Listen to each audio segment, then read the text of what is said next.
Hi, we're gonna dream together today, okay? We're gonna dream about our future writing careers because in this video, I'm gonna be talking all about my self-publishing goals and plans. The purpose of this video is really just to get us all feeling inspired and excited about the possibilities when it comes to a writing career. It's going to be very just honest, chatty, unfiltered. This is not me solidifying release dates, nothing like that. It is more so just me brain dumping my genuine thought process around what I think I want to do with my self-publishing career in the future. So all very subject to change, but I definitely have ideas brewing. Now, the first thing I feel like we need to just touch on is why I'm self-publishing in the first place, what led me to decide to self-publish. This is something I get asked about pretty frequently, and I have mentioned it and touched on it in past videos.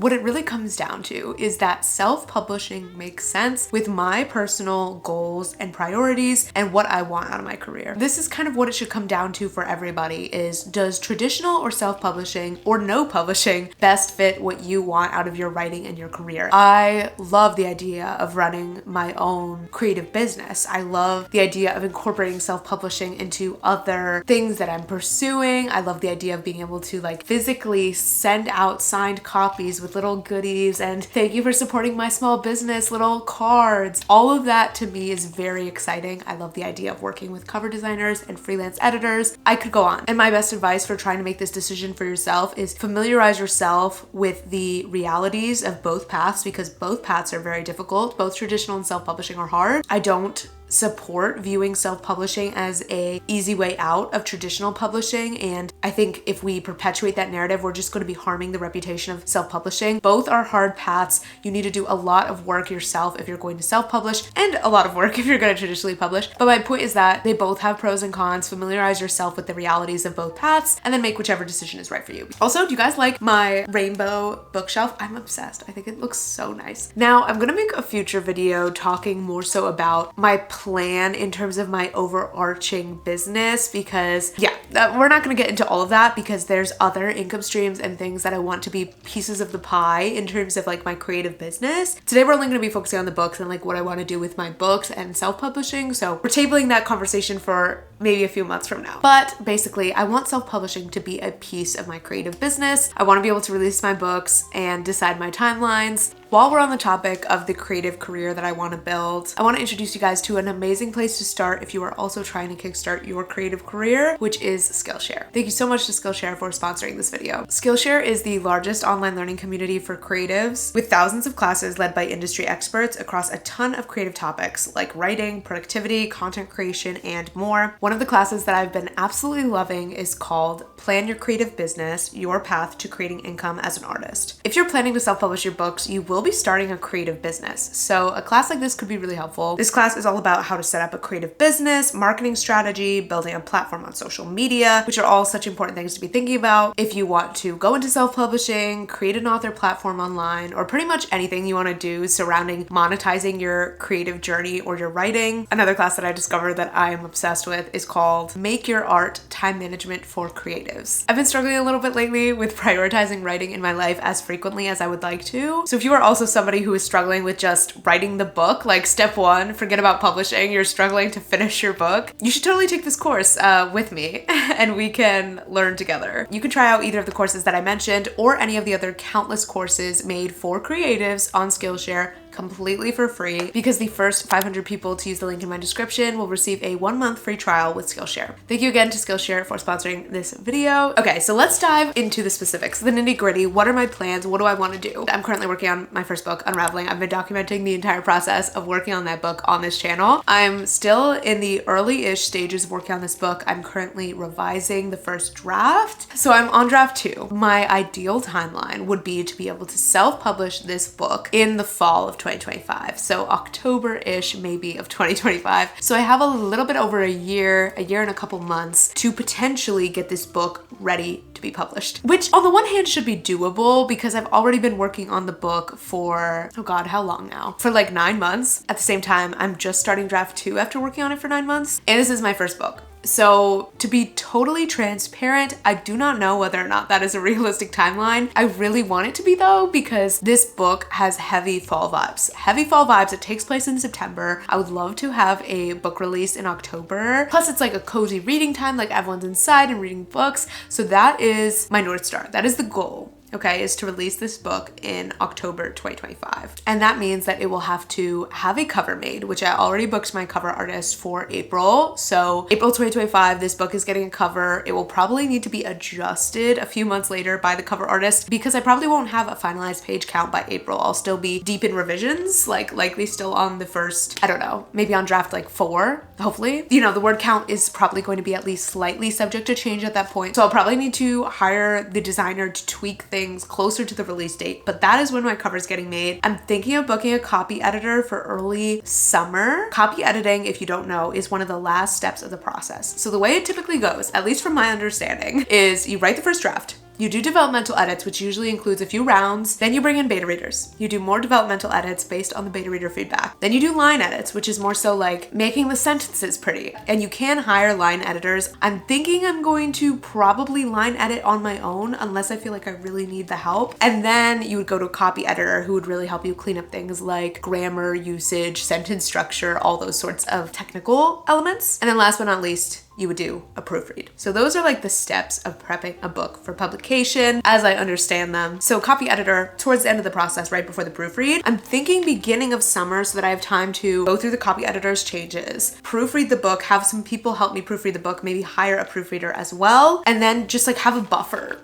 a buffer before release so that I'm not like scrambling at the last minute, because that is definitely not what I want to be happening. So that is my goal. That is my thoughts. That is my timeline projection. And then what I would love to do is release the second book, because this is a duology. There is a sequel to this book that we've been discussing, either at the very end of 2025, like December, or very beginning of 2026, say January. The goal is to do a rapid release. As close to a rapid release as I think I can get, which realistically will probably be a few months between the two. What does this mean? This means that I have to be working on book 2 and book 1 somewhat simultaneously. Is that crazy? Maybe. But my thought process is that as book 1 gets to later stages of the process and it's starting to get a little more technical, more logistical, I'll have my creative brain back to work on the early stages of the book 2 process. And hopefully I'll also be able to do book 2 a little faster now that I kind of know how things work and have, you know, toned my writing muscles, if you will. So that's my thoughts, is that they will kind of be in progress at the same time. Me doing the final steps of the process with book 1 while I'm starting the initial steps on book 2. Now, something I want to mention here is that as it currently stands, I do still have a full-time job, which obviously complicates this a tiny bit in the sense that I cannot devote my full time and energy to writing, which does make things a little more difficult. That being said,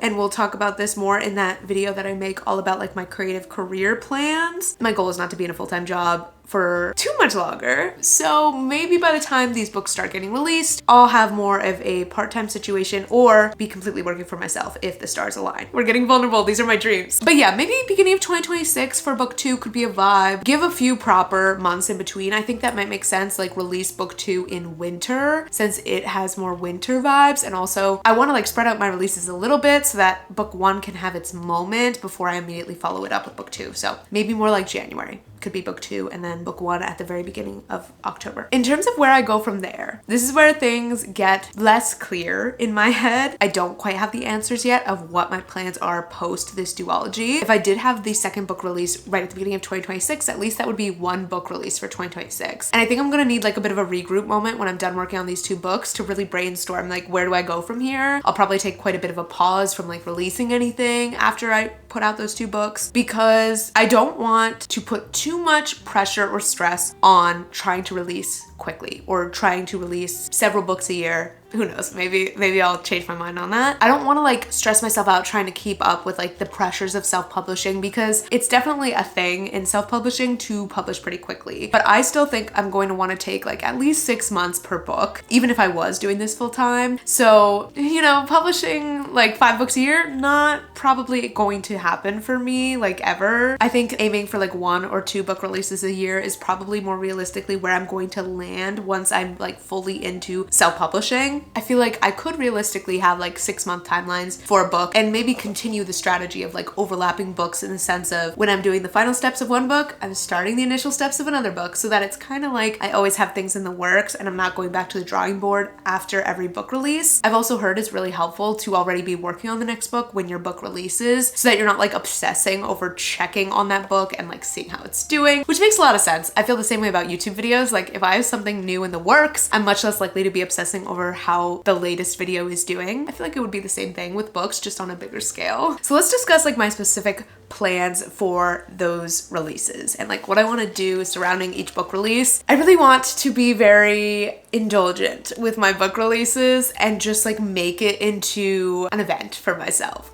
The concept of planning, orchestrating, having a book release is so exciting to me, and I've done so much thinking about what I would want to do in connection with those releases. So let's dive into what that would look like potentially. For starters, I'm planning to self-publish primarily through Amazon. I'm going to do paperbacks and hardcovers through Amazon as well as ebooks, and then also put the books in Kindle Unlimited so anyone who has Kindle Unlimited can read the book. I really want people to be able to enjoy and experience this book, so making it more accessible through Kindle Unlimited is something that I really want to do. As well as I know Kindle Unlimited is very profitable for a lot of authors since it's a little bit easier to convince a reader to pick up your book if they don't have to really pay for it because they already have a Kindle Unlimited subscription. So that's my plan in terms of where I'm releasing. So I'm not going to be releasing on Google Books or Kobo or any of those other platforms since I'll be exclusive with Kindle Unlimited. I also want to do signed copies through my website. So I'm going to do like fun little packages that I'm gonna physically like put together and send out that include fun little things like character art. I want to get character art commissioned of my characters to include in those, or little bookmarks, little goodies, I don't know, like little swag. That's the word I'm looking for. Little swag included with the book. That's something that I'm really excited about. And of course, like little notes or little thank you for your purchase cards, which I mentioned earlier, but I'm so excited to include little thank you for supporting my small business, little cards. I'm obsessed. That's like my dream.